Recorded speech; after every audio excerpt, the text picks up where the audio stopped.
SK하이닉스 주주분들, 오늘도 주가 보기가 상당히 힘드실 겁니다. 어제 그렇게 크게 무너졌으면 오늘은 반발 매수가 들어올 거라고 생각하셨을 텐데요. 장 초반에는 실제로 반등을 시도했습니다. 그런데 위로 올라갈 때마다 기다렸다는 듯 매물이 쏟아졌고요. 결국 170만 원 선까지 흔들리면서 저점을 다시 낮췄습니다. 이제는 단순히 하루 급락을 복구하지 못한 정도가 아니에요. 반등이 나와도 오래 버티지 못하고 다시 밀리는 흐름이 반복되고 있습니다. 그러다 보니 지금이라도 줄여야 하는 건지, 여기서 물을 타도 되는 건지, 아니면 그냥 버텨야 하는 건지 판단하기가 정말 어렵죠. 오늘은 하이닉스가 왜 계속 내려가는지부터 보겠습니다. 그리고 지금부터는 어떤 기준으로 대응해야 하는지 현실적으로 말씀드릴게요. 먼저 오늘 움직임부터 그대로 보겠습니다. 하이닉스는 장 초반 반등을 시도하면서 190만 원대까지 올라왔습니다. 그런데 그 가격을 지키지 못했고요. 매물이 다시 나오면서 160만 원 후반까지 밀렸습니다. 장 초반 고점에서 저점까지 20만 원 넘게 빠진 겁니다. 처음부터 매수세가 없었던 건 아니에요. 반등을 노리고 들어온 돈은 분명히 있었습니다. 다만 그보다 빠져나오려는 물량이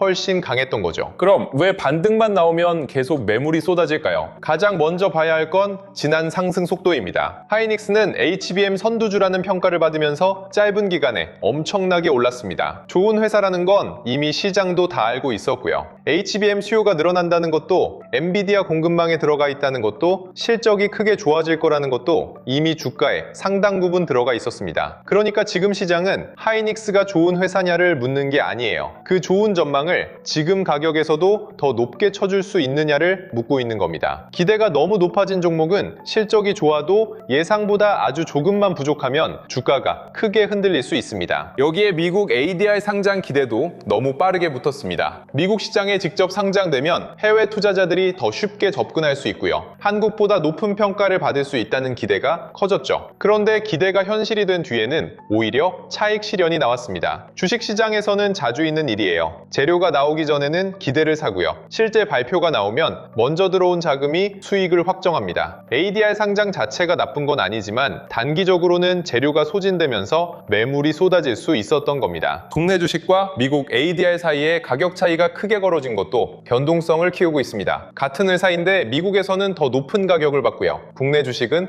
훨씬 낮은 가격에 거래되고 있습니다. 보통 같거나 비슷한단 자산이면 차익 거래가 들어오면서 가격 차이가 줄어들어야 하잖아요. 그런데 두 시장의 주식을 바로 바꿀 수 있는 구조가 아니기 때문에 가격 차이가 쉽게 좁혀지지 않고 있습니다. 그러다 보니 미국에서는 너무 비싸다는 매도가 나오고요. 국내에서는 상대적으로 싸다는 매수가 들어옵니다. 같은 회사 주식이 두 시장에서 따로 움직이면서 변동성만 더 커진 겁니다. 실적 기대가 조금씩 낮아지고 있다는 점도 부담입니다. 하이닉스가 갑자기 돈을 못 번다는 얘기는 아니에요. 여전히 큰 이익을 낼 가능성이 높고요. 내년까지도 성장 흐름이 이어질 수 있다는 전망이 많습니다. 그런데 주가는 절대적인 이익보다 시장 예상과의 차이에 반응합니다. 영업이익이 크게 늘어나도 시장이 그보다 더 높은 숫자를 기대했다면 주가는 빠질 수 있어요. 하이닉스는 지금 실적이 나쁜 회사가 아니라 기대가 너무 높았던 회사에 가깝습니다. 그래서 전망치가 조금만 낮아져도 주가 반응이 크게 나오는 겁니다. 메모리 가격 정점에 대한 걱정도 들어오고 있습니다. HBM 수요가 강한 건 크게 달라지지 않았어요. 그런데 하이닉스는 HBM만 파는 회사가 아니잖아요. 일반 D램과 낸드 가격도 전체 실적에 큰 영향을 줍니다. HBM은 잘 팔리더라도 일반 메모리 가격 상승 속도가 둔화되면 전체 이익 증가 속도는 낮아질 수 있습니다. 시장은 항상 지금보다 다음 분기를 먼저 봅니다. 현재 실적이 좋더라도 몇 달 뒤 가격이 꺾일 가능성이 보이면 주가부터 먼저 반응할 수 있어요. 경쟁사들의 움직임도 무시할 수 없습니다. 삼성전자와 마이크론이 HBM 생산 능력을 계속 늘리고 있고요. 다음 세대 제품에서는 하이닉스 점유율을 가져오려고 공격적으로 움직이고 있습니다. 하이닉스가 지금 선두라는 사실은 분명합니다. 그런데 고객사 입장에서는 한 업체에만 의존하기보다 공급처를 나누고 싶어 하죠. 삼성전자와 마이크론의 제품이 안정적으로 들어오기 시작하면 하이닉스의 가격 협상력도 예전과 같지는 않을 수 있습니다. 아직 실제 실적이 무너진 건 아니지만 주식시장은 경쟁이 강해지기 전에 먼저 주가에 반영합니다. 글로벌 반도체주 전체가 흔들리고 있다는 점도 같이 봐야 합니다. 최근 국제유가가 급등했고요. 미국 국채금리 부담도 다시 커졌습니다. 유가가 오르면 물가가 다시 높아질 수 있고, 그러면 금리 인하 기대가 뒤로 밀립니다. 금리가 높아지면 미래 성장 기대를 많이 반영한 기술주부터 평가가 낮아져요. 하이닉스처럼 올해 크게 오른 종목이 가장 먼저 매도 대상이 될 수밖에 없습니다. 그러니까 지금 하락을 부분을 하이닉스 한 회사의 문제로만 보면 안 됩니다. 글로벌 기술주 전체에서 위험을 줄이는 흐름도 같이 들어와 있습니다. 여기에 레버리지와 신용자금이 하락을 더 키우고 있습니다. 하이닉스가 오를 때 2배 추정 상품과 신용 매수에 돈이 몰렸습니다. 상승장에서는 이런 자금이 주가를 더 빠르게 올려주죠. 그런데 하락이 시작되면 반대로 작동합니다. 레버리지 상품은 목표 배율을 맞추기 위해 노출을 줄여야 하고요. 신용계좌는 담보 비율이 부족해지면 반대 매매가 나옵니다. 이 물량은 회사 전망을 보고 파는 게 아니에요. 가격이 싸졌는지도 따지지 않습니다. 그냥 규칙에 따라 시장에 나옵니다. 그래서 새로운 악재가 없어도 주가가 계속 밀릴 수 있는 겁니다. 지금 하락이 무서운 이유는 이 강제 매도가 다음 매도를 부른다는 데 있습니다. 주가가 빠지면 담보가 부족해지고요. 담보가 부족해지면 반대 매매가 나옵니다. 그 매도가 다시 주가를 내리면서 다른 계절까지 위험 구간으로 끌고 들어갑니다. 하이닉스에서 지금 나오는 매도 가운데 일부는 기업 가치에 대한 판단보다 이런 청산 구조에서 나오는 물량일 수 있어요. 이 흐름이 끝나려면 호재 하나보다 팔아야만 했던 물량이 어느 정도 정리돼야 합니다. 그렇다면 현재 가격은 싸진 걸까요? 고점과 비교하면 부담이 크게 줄어든 건 맞습니다. 다만 싸졌다는 것과 바닥이 확인됐다는 건 다릅니다. 시장 전체가 불안하고 강제 매도가 남아있다면 적정 가치 아래에서도 더 밀릴 수 있어요. 좋은 회사가 반드시 좋은 매수 시점을 의미하는 건 아닙니다. 주가가 많이 빠졌다는 사실보다 매도 물량을 받아내는 자금이 실제로 들어오는지를 먼저 봐야 합니다. 가격에서는 170만 원 부근을 먼저 보시면 됩니다. 오늘 장중에는 이 가격을 깨고 160만 원 후반까지 내려갔다가 일부 회복했습니다. 일단 아래에서 매수는 들어왔어요. 그런데 한번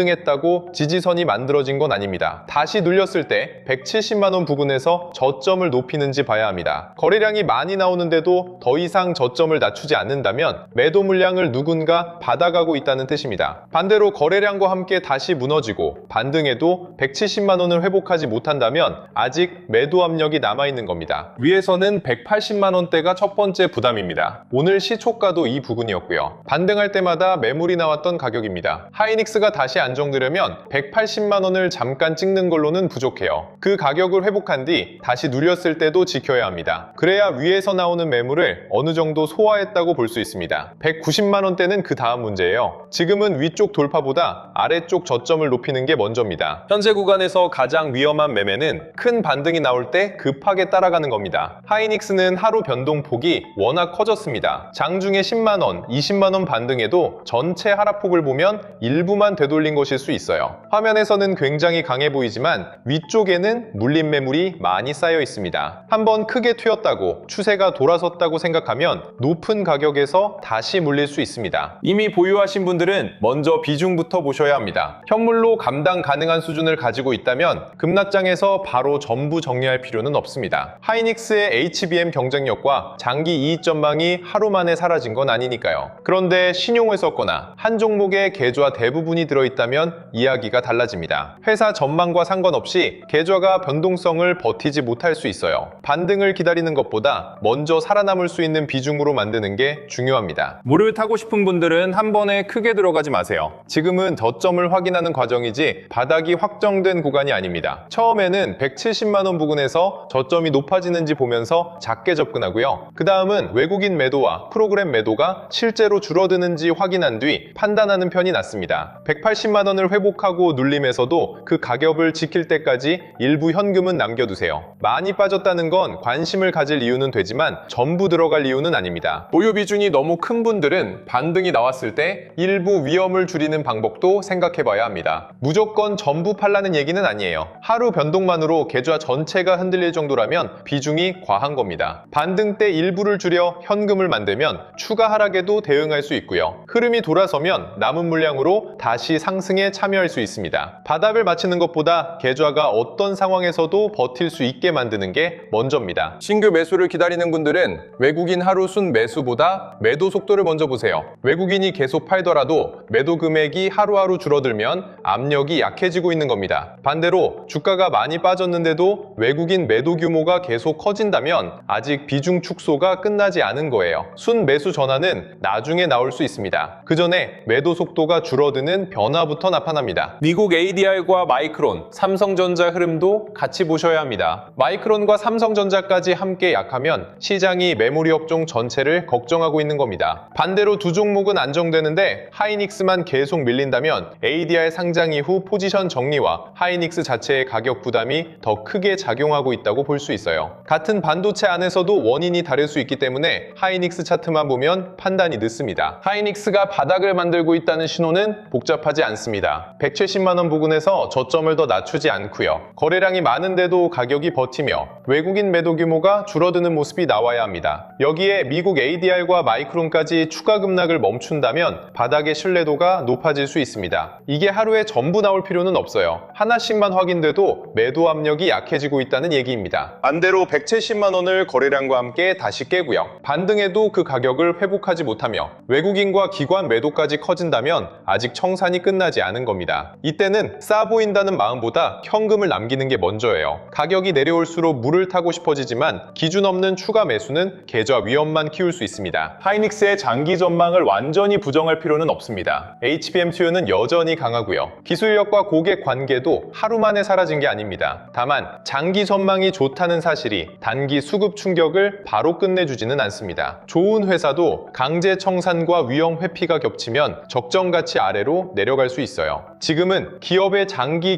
경쟁력과 시장의 단기 매도를 나눠서 봐야 합니다. 주식 투자를 하다 보면 제일 답답한 순간이 찾아옵니다. 계좌에 종목은 여러 개 들어있는데 뭐부터 손대야 할지 순서가 헷갈리고요. 손실이 크게 난 종목을 더 버텨야 할지, 지금 물을 타야 할지, 아니면 일부를 먼저 줄여야 할지 판단이 안 서는 순간이 오거든요. 특히 하이닉스와 반도체 레버리지 상품, 장비주까지 함께 가지고 있다면 종목은 여러 개여도 실제로는 같은 방향의 계좌가 몰려 있을 수 있습니다. 그래서 이번에는 보유 종목 화면을 캡처해서 올리기만 하면 내 계좌가 어느 종목에 과도하게 몰려 있는지, 손실은 어디에 집중돼 있는지, 그리고 어떤 종목부터 먼저 점검해야 하는지 우선순위까지 보여주는 무료 포트폴리오 진단 리포트를 준비해놨습니다. 현재 사용하고 있는 증권사 앱의 잔고 화면만 올리면 되고요. 종목명과 평가 금액, 수익률을 자동으로 읽어서 계좌의 비중과 손실 구간을 정리해줍니다. 종합점수와 계좌 등급, 가장 큰 비중을 차지한 종목, 종목별 비중 그래프까지 한눈에 확인하실 수 있어요. 특정 종목을 무조건 사라거나 팔라고 찍어주는 방식이 아니고요. 내 계좌 구조를 객관적으로 펼쳐놓고 뭐부터 점검해야 할지 순서를 잡아주는 무료 진단이라고 보시면 됩니다. 하이닉스 비중은 적어 보여도 반도체 레버리지와 장비주, 상장지수 펀드까지 합치면 실제 반도체 비중은 훨씬 클 수 있습니다. 진단 결과를 본 뒤 조금 더 구체적인 기준이 필요한 분들은 결과 화면 안에서 전문가 추가 점검도 신청하실 수 있습니다. 현재 계좌 상태와 현금 비중, 손실 구간을 바탕으로 하락장이 끝난 뒤 관심 있게 볼 히든 종목군, 상장지수 펀드 매매 정보와 대응 기준, 현재 보유 종목에 대한 추가 점검, 그리고 상승장에서 수익을 기대할 수 있는 종목군과 하락장에서 대응할 수 있는 방법까지 함께 안내받으실 수 있습니다. 여기에 세력단가 지지선 계산기, 글로벌 AI 자금 순환 맵, 보조지표 템플릿, 실전 매매 전략 노트, 시크릿 책자 3권과 주도주 알림센터까지 같이 보실 수 있게 준비해놨습니다. 신청 버튼을 누르시면 바로 무료 포트폴리오 진단 페이지로 연결되고요. 기다릴 필요 없이 그 자리에서 보유 종목 화면을 올려 직접 확인해 보실 수 있습니다. 화면 아래 구독과 좋아요 버튼 눌러주시고요. 댓글창에 구독 완료라고 남겨주세요. 설명란이나 고정 댓글에 있는 링크로 들어가 신청하시면 지금 바로 무료 포트폴리오 진단부터 확인해 보실 수 있습니다. 자, 오늘 하이닉스가 계속 내려가는 이유는 하나가 아닙니다. ADR 상장 기대가 현실이 되면서 차익 실현이 나왔고요. 너무 높았던 실적 기대가 조금씩 낮아지고 있습니다. 여기에 글로벌 기술주 조정과 경쟁 심화 우려, 레버리지와 신용계좌의 강제 청산까지 겹쳤습니다. 그러니까 하이닉스가 갑자기 나쁜 회사가 돼서 무너지는 건 아니에요. 그렇다고 좋은 회사니까 무조건 버티면 된다고 생각해서도 안 됩니다. 지금은 170만 원 부분에서 저점이 높아지는지, 외국인 매도 속도가 줄어드는지, 미국 ADR과 메모리주가 안정되는지만 보시면 됩니다. 바닥을 한 번에 맞히려 하지 마세요. 추가 하락이 나와도 버틸 수 있는 비중과 흐름이 돌아섰을 때 다시 들어갈 수 있는 현금을 남겨두는 게 지금 가장 현실적인 대응입니다.